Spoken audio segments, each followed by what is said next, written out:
à tous les opprimés du monde entier. Recommandez votre sort à l'Éternel. Mettez surtout votre confiance en lui et il agira. Sachez que quand Dieu permet le malheur, c'est pour glorifier son nom. J'ai foi et je crois à un lendemain meilleur pour la Côte d'Ivoire.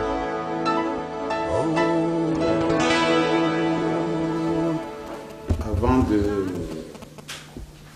faire les efforts pour répondre à votre question, permettez-moi d'abord de dire bonjour à tout le monde, de saluer tout le monde et surtout de saluer les militants du PIDI que vous êtes.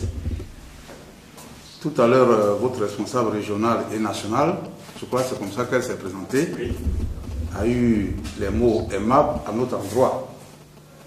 Je crois que c'est comme si elle était en communication avec son premier responsable qui nous pratique depuis octobre 2000, a été évincé, j'allais dire, chassé du pouvoir par la coalition de la France de Sarkozy et de l'ONU. La Côte d'Ivoire est vraiment dans une situation de catastrophe, vit une véritable tragédie, et nous, en tant que responsables du parti que Laurent Gbagbo a créé, c'est lui-là même qui est, j'allais dire, le père fondateur de la démocratie en Côte d'Ivoire. Il était de notre devoir de prendre notre bâton de pèlerin pour venir devant des civilisations qui ont initié la démocratie et qui nous servent de modèle de référence pour faire entendre notre cri de douleur et demander leur appui pour nous aider à faire sortir Laurent Gbagbo de prison. Parce que nous pensons que c'est un élément clé, c'est la charpente au niveau de la Côte d'Ivoire.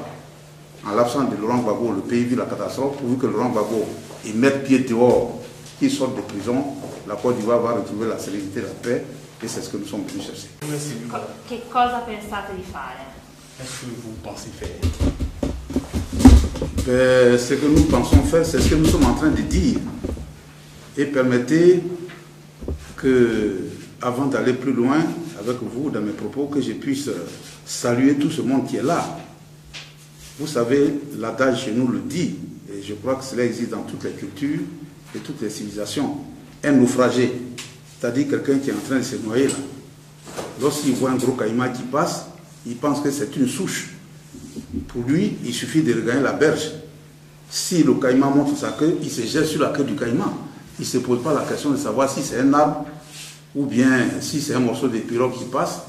Il pense, dans son instinct de survie, que c'est quelque chose qui peut le sauver. Aujourd'hui, c'est cela. Et je voudrais en profiter pour lancer ce cri de cœur à l'endroit de tous mes compatriotes qui sont là, de tous les Africains qui sont là, j'allais dire de façon plus large, de toutes les personnes qui sont là parce qu'elles sont éprises de paix et de liberté, pour leur dire que la Côte d'Ivoire traverse une situation des plus difficiles. Et nous avons besoin de toutes les énergies pour permettre à ce pays de retrouver la paix, de retrouver ce climat qui a fait de ce pays-là le pays phare de l'Afrique de l'Ouest. Dans ce contexte-là, nous avons besoin de toutes les forces.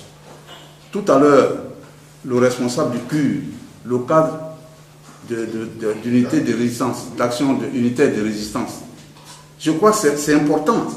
C'est un terme bien choisi, parce que nous avons vu avec l'arrestation de Laurent Gbagbo et son incarcération à La Haye que l'Afrique est capable de bonnes choses et que le monde, c'est un monde de solidarité aujourd'hui. On parle de la mondialisation, c'est-à-dire c'est un monde sans frontières. Ça veut dire que vous soyez des cultures russes, que vous soyez chinois, que vous soyez congolais, que vous soyez camerounais, ivoirien ou que sais-je encore, lorsque un problème se pose qui touche la civilisation dans ce cas-là d'intrinsèque, c'est tout le monde qui est debout, c'est tout le monde qui se sent interpellé. Aujourd'hui, le combat pour Laurent Gbagbo, ce n'est pas les seuls Ivoiriens qui mènent ce combat, c'est tout le monde. Je voudrais saluer donc tous les Ivoiriens de la diaspora qui battent le pavé par temps de neige, par temps de pluie et par temps de soleil, qui sont tout le temps debout, parce que c'est cela aussi la démocratie. On apprécie la force à travers la mobilisation. Ils se sont toujours mobilisés et cela commence aujourd'hui à porter ses fruits.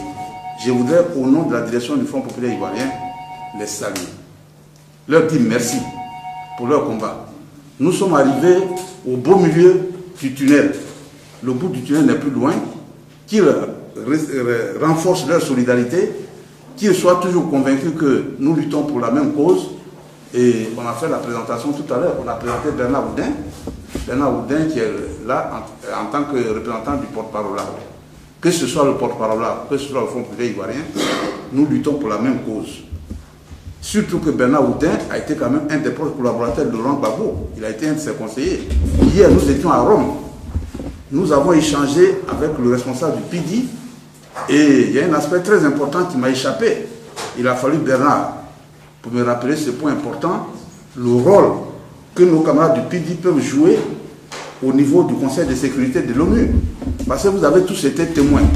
Après la dernière audience de confirmation ou d'infirmation des charges, pour nous, ce sera l'infirmation des charges, parce que Dieu est Dieu de justice. Laurent Gbagbo va bénéficier d'un non-lieu. Je le dis, c'est des propos prophétiques, mais ça va se passer comme ça. Bernard Oudin, il a fallu sa présence pour me rappeler ce point très important, pour dire quel pouvait être le rôle et la responsabilité de l'Italie au niveau du Conseil de sécurité en tant que pays membre permanent du Conseil de sécurité. Parce que c'est à ce niveau que se jouent les choses. Tout le monde sait aujourd'hui que la solution au problème de Laurent Gbagbo, c'est un problème de nature politique. Nous avons besoin de toutes nos énergies. Je voudrais donc engager les uns et les autres, les unes et les autres, à se montrer solidaires pour conclure victorieusement le combat que nous avons commencé ensemble. Donc que l'unité soit le maître mot, que la solidarité et la fraternité soient le maître mot. C'est ce que je voulais dire d'abord. Et puis pour répondre maintenant à votre question, j'ai dit que nous sommes venus chercher la paix et la réconciliation pour notre pays. Et l'Italie, c'est quand même une des grandes nations au niveau de l'Union européenne. Le PIDI, je crois que c'est tout un symbole, hein, Parti démocratique italien, vous êtes pour les libertés, vous êtes pour la souveraineté. Et c'est nos souverainetés, nos libertés qui sont sérieusement menacées. Nous sommes venus vous demander votre appui pour nous aider à ramener la Côte d'Ivoire sur le chemin de la démocratie, sur le chemin de la liberté. Voilà, merci. Dieu permet parfois le mal pour grandir son nom. Béni soit-il. Dieu permet parfois le mal pour grandir son nom. Béni soit-il. S'il vous arrive un malheur, glorifiez Dieu.